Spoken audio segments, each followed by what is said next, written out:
ఆ వీరుడి కథ చెబుతా. వీరుడి కథ. తూర్పు దిక్కున కొండ దిగువలో ఒక పెద్ద అడవి ఉంది.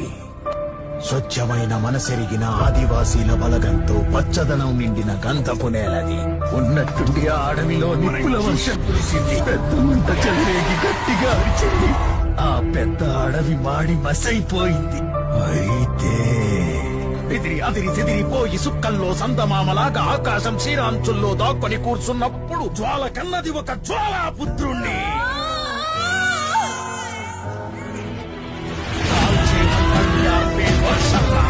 మృత్యువు ఇంట్లో కూర్చున్న మృత్యుంజయుడిగా